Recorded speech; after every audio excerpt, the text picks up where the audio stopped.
51टा झील बाहा हेले बर 4 जन किए किए ना ददौस दश धर्माय दक्ष राजांकर 51टा झील थिले। आजिकाली दुनिया रे आज्ञा बाप मांकर जदि जोड़िए 3टी झील हो जाऊँ ना से मुंडरे हाथ देकी बसुँच कहीं झील गुड़ाक हेले कौटी बाघर करवा कौटी कौन करवा कहीं कन्याटीए जन्म है माने बापर दुख से आसी जाए मनरे भावती किंतु सैया नुह। अभिज्ञानम शाकुंतलम नाटक रे गोटे सुंदर श्लोक अच्छी पुत्री जात महते बचिंत कस्मै प्रदयित इति मे वितर्क दत्वांग सुखं प्राप्स्यति वा न वेति कन्या पितृत्वं खलु नाम कष्ट। झीटीए जन्म हेले कन्या पितृत्वम खलु नाम कष्ट। झीर बाप हवा माने कष्ट को बरण करिबा एटा कोन सत आइए नाई। बाप मांकर अनेक भाग्य थिले बहुत झील होता मन रखु आउ जार बहुत झील होता है जो बाप अधिक कन्यादान करि थाए से बाप इंद्र सहित समान होता है। स्वर्ग राजा इंद्र सहित जी जेते कन्यादान करिवे ना तार पुण्य सेतिकी बढ़ी बढ़ी जीव। जेते दान अच्छी संसार रे कन्यादान भली पुण्य आउ नाई। कहीं कथा कहली 51टा झील जन्म हेले दक्ष राजार 51 झील बर हेले 4 जन किए किए ना ददौस दश धर्माय राजा दक्ष 10टी झील धर्म सहित विवाह करदेले। धर्म एका विवाह कले 10टी झील को। अच्छा सप्तविंशति मिंदबे मिंदबे माने इंदु इंदु माने चंद्र चंद्र को देले 27टा झील हिसाब करंतु आज्ञा 10टी झील बा हेले धर्म को 27टी झील बा हेले चंद्र को। ये किए किए अश्वनी दिजा कृतिका रोहिणी मृगशिरा पुनर्वसु आरद्रा पूर्वाषाढ़ा उत्तराषाढ़ा एमती सब जो झील गुड़िक जन्म हेले ये 27टी नक्षत्र हेले दक्ष राजांकर 27टी झील एमाने विवाह कले गोटे स्वामी तांका ना हैला चंद्र। धर्म 10 ये 27 27 10 37। अच्छा दिव्येन देव्यैन देव देव देव महादेव शिव शंकर विवाह कले गोटे झील 37 एक 38 क्या बाहले ना ताको ना होची सती बा पार्वती बा उमा। अच्छा कश्यपाय 13 कश्यप ऋषि 13टी झील को विवाह कले किए किए दिति अदिति कद्रु विनता ये जेतिक रहिले झील माने सब एमान को विवाह कले ऋषि कश्यप। 38 ये हला 13 मिसिके हला 51टा झील बर हेले 4 जन किए किए जड़े हेले धर्म जड़े हेले चंद्र जड़े हेले शिव आउ जड़े हेले कश्यप। 4 जन बर को 51 कन्या विवाहर सरीगला। सबु बर माने जी जहा कले किंतु सबुठु अधिक उज्ज्वलतम तारका ही गले माँ उमा माँ कात्यायनी माँ भवानी जहा को विवाह करिचंती सी होचंती स्वयं शिव शंकर। रजौज से जन्म न सत्म वृतये सत्ये प्रजना प्रलयतम गुणी अजाय सर्व श्रुतिनाश हेतवे त्रयंबयाय त्रिगुणात्मने नमः। संस्कृत कादंबरी गद्य उपन्यास प्रमाण करे श्लोक को देख। विवाह सरीबा परे दक्ष हेले ससुर एमाने हेले ज्वाई सबु ज्वाई माने ससुर को मुंडिया मारती नहीं आज्ञा। ससुर बापांकर अन्य रूप ना ससुर मो बापा मो पई जहा मो स्त्री रो बापा भी मो पई सेमती सम्मानीय हवा उचित निहाती नियम। जदि मु मो स्त्री बापा को सम्मान न देवी ताले मो स्त्री मो बापा को कहीं सम्मान दब चिंता करतु आज्ञा। मु जदि मो स्त्री रो माँ को सासू ज्ञान करी माँ ज्ञान न करी ताले मो स्त्री मो माँ को कहीं शाशु ज्ञान कर उद्धार को बदल खंडिया को मादल ए न्याय रे किंतु शिवंक पाखे हूँ ओलटा सबु ज्वाई माने शशुर को मुंडिया मारती गोड़ तले पड़ती ये तो देवदेव महादेव ना याकर क्या खातर ना हेले खुश नहेले डबल खुश किए जदि मुंडिया माइला खुश जी न माइला डबल खुश ये तो शिव देवदेव महादेव ना स्वर्ग रे सभा बसी सबु देवता माने अछंती नाच गीतर आसर चली देवदेव महादेव अछंती भगवान नारायण विष्णु अछंती पितामह ब्रह्मा अछंती वरुण कुबेर चंद्र जितना जितना जितना जी है सब बड़ा बड़ा देवता सब कुछ समस्त अछंती स्वर्ग सभा एमती अवसर रे दक्ष को प्रजापति बोली कहा जाए ना। हाँ बहुत बड़ होचंती दक्ष सब देवता माने दक्ष को सम्मान देखाती पूजा करती मानती अभिनंदन जनाती अभिवादन करती समस्ते। दक्ष पाखे गोटे खराब गुण थिला एटा हला अहंकार बहुत अहंकार थिला दक्ष पाखरे ये जाइकी जिते स्वर्ग सभारे पहुंची गले दक्ष इंद्र ठिया पड़े वरुण कुबेर ठिया पड़े चंद्र सूर्य सब ठिया पड़े प्रणाम जनइले दक्ष को आज्ञा प्रणाम प्रणाम समस्ते जो मुंडिया मारले कश्यप समस्ते जिते जेतक ज्वाई थिले सब मुंडिया मारले देवदेव महादेव निर्विकार पुरुष एमती के बस अनौनाथ बिल्कुल चाहिए कि मुंडिया मारले आज्ञा नमस्कार टा कार कहना सर्वदेव नमस्कारम केशव प्रतिगच्छति सर्वदेव तिरस्कार केशवम प्रतिगच्छति अर्थ आपण जहाकू नमस्कारटा हेबे से नमस्कारटा सीधा बांक बिहारी पाखु पड़ेब आपण जहाकू तिरस्कार करेंगे बा गाली देबे सबू गाली गुड़ा के भी पाखु पड़ेब से सबू ग्रहण कला वाला ना निंदा स्तुति हानि लाभ सकल सहे सबू सहिला वाला सी तेणु गाली देले सहिबे निंदा कले सहिबे प्रशंसा स्तुति कले सहिबे जितेबाला शिव मुंडिया न मारिले निज ससुर को देखी दक्ष को देखी दक्ष रागिकी अनेइले एटा दक्ष अनौना भितर थिबा अहंकारटा ही कहूची तुमर ज्वाई हबु समस्त मते मुंडिया मारुचंती तू आगे उठिके मुंडिया मारिया कथा अरे मत मुंडिया मारनु निज निज अहंकार निज को गोईठा माइला गाली देले मूर्ख माने कौन जानते प्रणामर लक्षण कहते शिव को देखे दक्ष जी निजे नमस्कार पाइबा योग्य नुह सी अन्य को नमस्कार दब कौन किछि किछि लोक थांती आज्ञा आज्ञा नमस्कार क्षमा करेंगे रागिबेनी नमस्कार आज्ञा नहीं किछि किछि पुआ माने अछंती मु देखिछि आज्ञा किछि किछि पुआ माने अछंती पॉकेट दीटा हाथ पुरे कौन आज्ञा नमस्कार ये कौन कहीं करती आपण माने नमस्कार को अपमर्यादा कहीं दौरान अपमर्यादा कर नमस्कार नमस्कार टा नमन भाव हेले मनीष नमस्कार हुए नमन माने नईबा नमन अर्थ नईबा सिर झुकाओ सिर मुंडटा नईबा दरकार नमस्कार टिके हाथ दीटा जोड़तु टिके मुंडटा तलू कर नमस्कार हुंतु से नमस्कार प्रभाव अच्छी आउ एमती जो लक्षीय नमस्कार कवि जने कही ना कारण नथाई वृथा नमस्कार देवाकू अछंती हजार हजार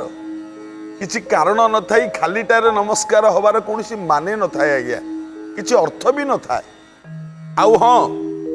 आजिकाली आमे बहुत लोक मु शुणुची मु देखुची निजे आज्ञा मोबाइल ले रिंग कले जतले हालो होउची जय जगन्नाथ तार माने आउ नमस्कार होना जय जगन्नाथ आमे जय जगन्नाथ शब्दटा को नमस्कार माध्यम रे व्यवहार करछथि काहे आज्ञा कहंतु भाई नमस्कार जय जगन्नाथ तापर कहंतु जगन्नाथ से आम इष्ट आमे तंको आम नमस्कार माध्यम रे काहे पुरेइबा हां आगे नमस्कार हुंतु तापर जय जगन्नाथ कहंतु असुविधा कौन जगन्नाथ परम मालिक जेतबेले प्रणाम नहेले प्रधान्वित हो गले दक्ष अभिशाप देले गाली गुलज कले एवं स्वर्ग छाड़ी चलीगले निज राज्य कौन हेले शिव अवस्था ये तो आहुरी रागी ना निज शशुर को कौन क्षमा करदेले ना शिव किछि पदक्षेप नेले शशुर विरुद्ध रे कौन कले अपमान पाइले शिव किंतु तथापि नीरव रहिले किछि कहलेनी कहीं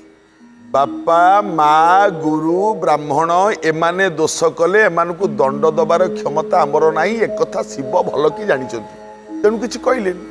चुप रहिले एवं जेतबेले कैलासपुर को आसिले पार्वती की मध्य एक कथा किछि कहलेनी काले किछि अलगा अनुभव करिवे झियो मानकर दुर्बलता बापा ऊपर अधिक थाए तो काले घरे किछि कंदल सृष्टि हब पार्वती मनरे किछि भावांतर सृष्टि हब इतपै शिव किछि कहलेनी किछि दिन परे राजा दक्ष कले यज्ञ जो यज्ञ कले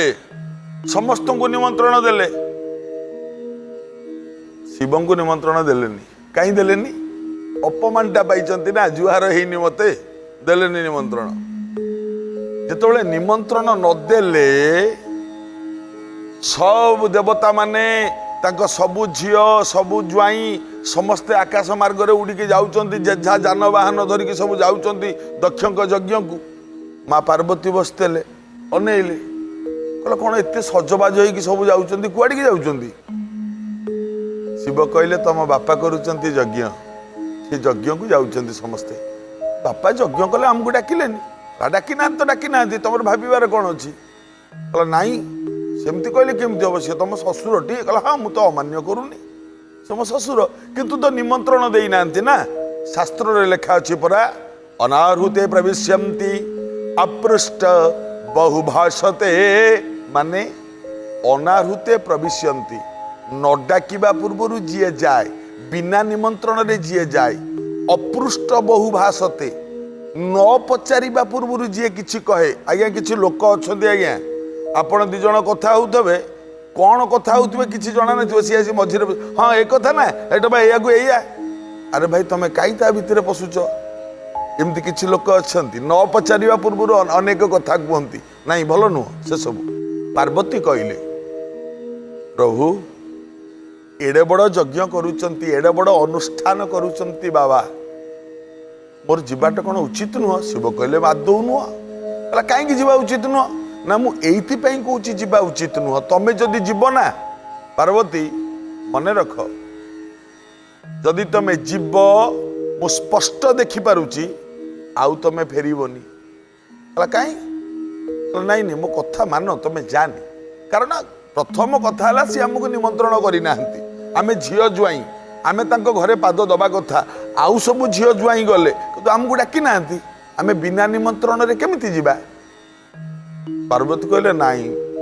आपण जा कहतु प्रभु किंतु मोर जीवा को इच्छा होची मु जीवी मो भौणी माने सब आसथिबे ना समस्त सहित भेट हम बाप घर माटी टिके माड़बी आपण मना करतुनि मो टिके छाड़तु शिव बहुत बुझेइले ए माँ तम मानकर गोटे गोटे जिद्दी रागिबनी माँ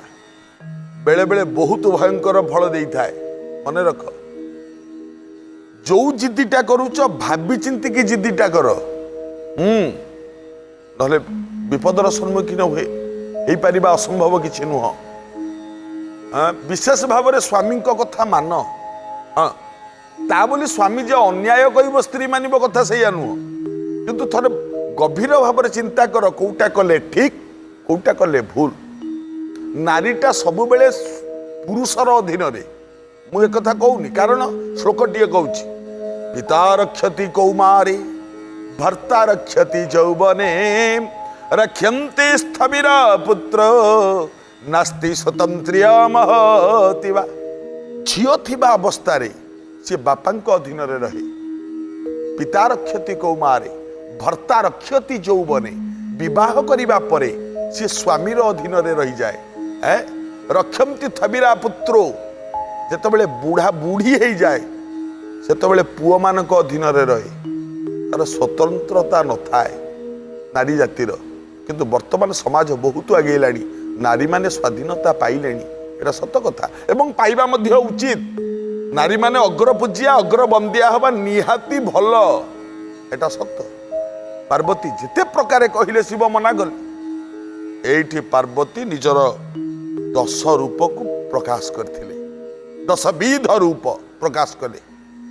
काली तारा महाविद्या षोडशी भुवनेश्वरी भैरवी छन्नमस्ता च विद्या धूमावती तथा बगला सिद्ध विद्या च मातंगी कमलात्मिका एतादश महाविद्या सिद्ध विद्या प्रकीर्तिता। 10 महाविद्या रूप धारण कले माँ पार्वती। शिव डरी गले,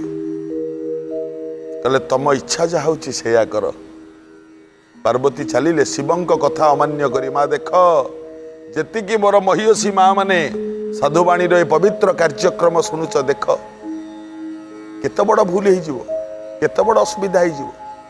दक्ष राजा करुचंती यज्ञ, सब झील ज्वाई मैंने आसचंती। माँ पार्वती पहुंची गले, देखिले यज्ञ अनुष्ठान चली, काम चली, आहुति दिया चली। ओम अग्नाय स्वाहा इदं अग्नाय, ओम वरुणाय स्वाहा इदं वरुणाय,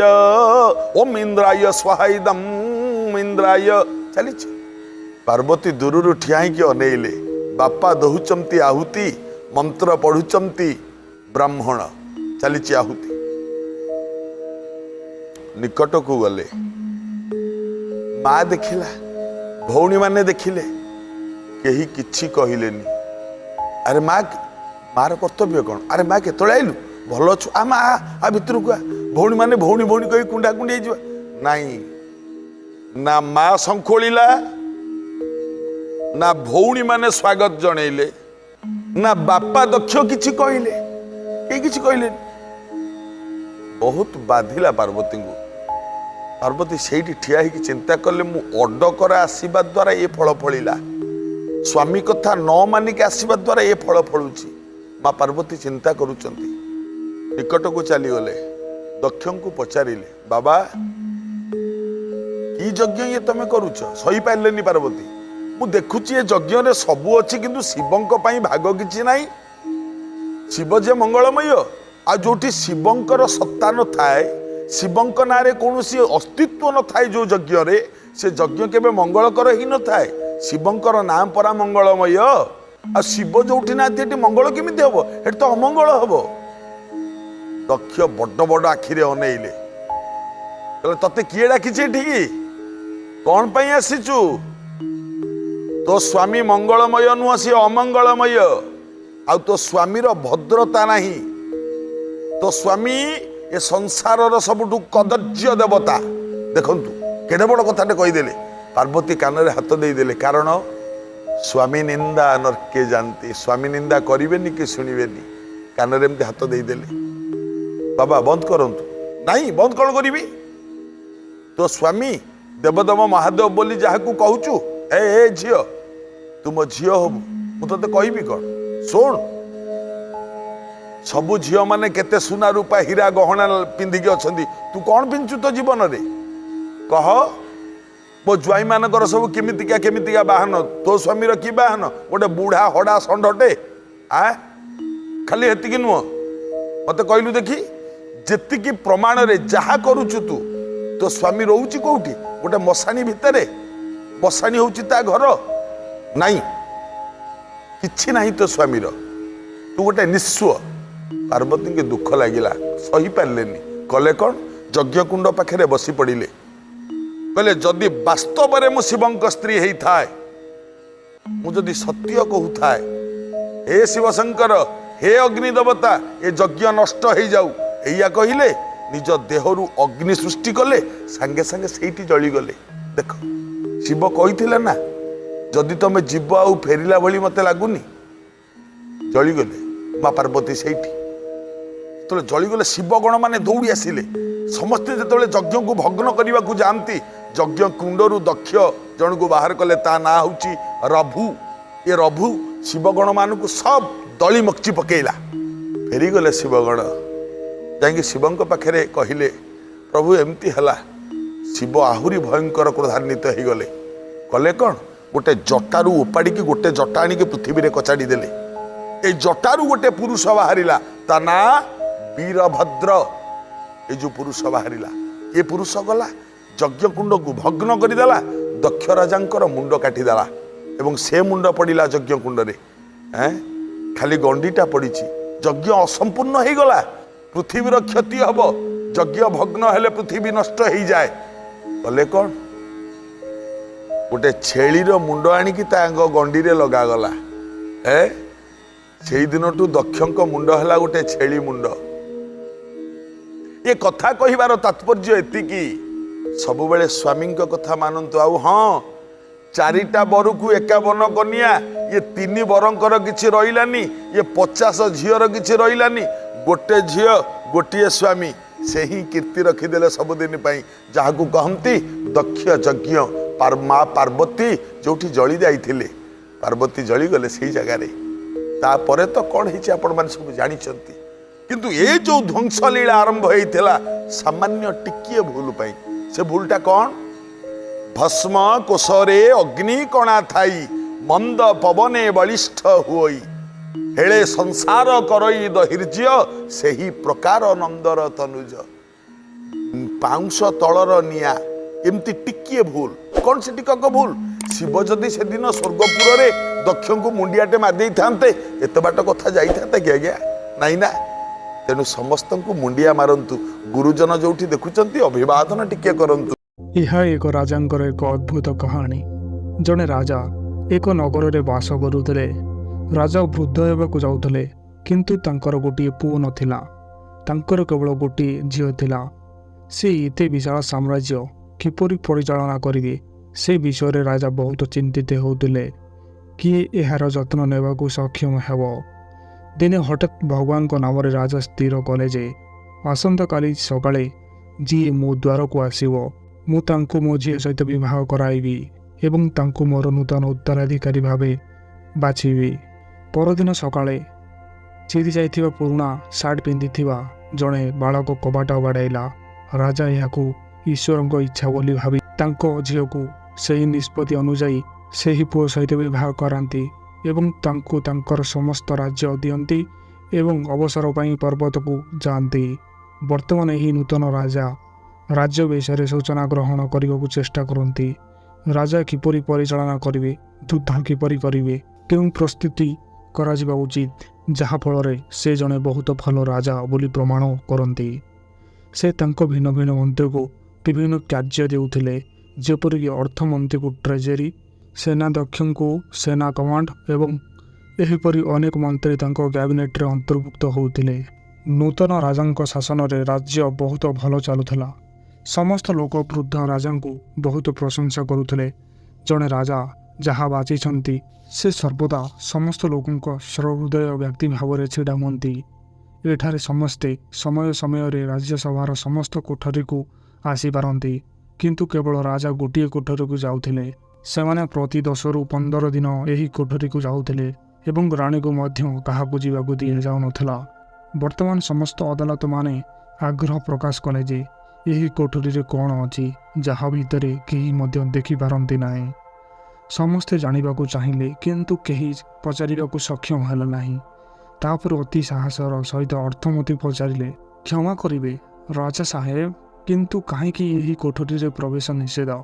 यही कोठरी रे कौन अछि राजा तांकु एक बिंदु देले एवं किछि कहिले नाही किछि दिन पर समस्ते कहिले जे वर्तमान केवल सेनाध्यक्ष पचारि पारिबे राजा को तांको कथा ग्रहण करियाकू पड़िबो जेतेबेले सेनाध्यक्ष राजा सहित कोठरी विषय रे आलोचना कले राजा तांको किछि कहिले नाही एठारु समस्तଙ୍କ मनरे केवल गोटे चिंता आसुथला जे केवल राणी ही यही समाधान अंत घटाई पारिबे समस्त राणी को पचारिले जे यही कोठरी रे कौन अछि जहाँ राजा तुमको जीवाकू मध्य अनुमति दियंते नाही तापरे कौन राणी संगे संगे जिद धरिले जे से वर्तमान जानिबाकू चाहुचंती जेतेबेले राजा राजांक ठारू अधिक बुझामणा सत्य राजी होई नथिले राजा तांको नै कोठरी रे कबाट खोलिले जेतेबेले से मु देखिली एथिरे किछि नाही चिरी जाइथिबा सार्ट एवं किछि चिरी जाइथिबा पोशाक झुलुथिला यह देखि समस्त आश्चर्य होइगले तेणु राजा कहिले जे मु मोर आरंभ को मन रखिया पाई एठाकू आसीची जेतेबेले भी मु अहंकार करे जे मु राजा मु एही राज्यर सम्राट मु सर्वोत्तम तापरे एठाकू आस मु जाए अधा घंटा पाई बसे मोर आरंभ को मन रखे एवं निजको कहे मु जेउठारे थिली ଏହା ମୋର ଆରମ୍ଭ ଥିଲା। ମୋତେ ଜଣେ ରାଜା କରିବାରୁ ମୁଁ ବୁଦ୍ଧ ରାଜାଙ୍କୁ ଧନ୍ୟବାଦ ଦେବାକୁ ଉଚିତ। କିଛି ସମୟ ପରେ ଯେତେବେଳେ ମୁଁ ବୁଝେ ମୁଁ ଏକ ସ୍ୱଚ୍ଛ ଏବଂ ପ୍ରକୃତ ମନ ସହିତ ବାହାରକୁ ଆସେ ଏବଂ ମୁଁ ମୋର ଲୋକମାନଙ୍କର ସେବା କରିବା ଆରମ୍ଭ କରେ। ଏହି କାହାଣୀ ଆମକୁ କହିଥାଏ ଯେ ଯଦି ତୁମେ ଜୀବନରେ କେବେ ସଫଳତା ପାଇଥାଅ, ତୁମେ ନିଜକୁ ସର୍ବୋତ୍ତମ ବୋଲି ଭାବିବା ଆରମ୍ଭ କରିଦେଇଥାଅ, ତୁମେ ଅନୁଭବ କର ଯେ ମୋ ପରି କେହି ନାହାନ୍ତି, ତାହେଲେ ତୁମେ ତୁମର ଆରମ୍ଭକୁ ମନେ ରଖ, ତୁମର ପୁରୁଣା ସଂଗ୍ରାମ ଜୀବନକୁ ମନେ ରଖ। ତୁମେ ସରଳ ହେବାକୁ ଆରମ୍ଭ କରିବ, ତୁମେ ନମ୍ର ହେବା ଆରମ୍ଭ କରିବ, ତୁମେ ଭୂମି ସହିତ ସଂଯୁକ୍ତ ଅନୁଭବ ଆରମ୍ଭ କରିବ। ସେଥିପାଇଁ କୁହାଯାଏ ଯେ ଟଙ୍କା ଜଣେ ବ୍ୟକ୍ତିକୁ ନେଇଯାଏ, କିନ୍ତୁ ଜଣେ ବ୍ୟକ୍ତି କେବେ ବି ଟଙ୍କା ଉଠାଇ ପାରିବ ନାହିଁ।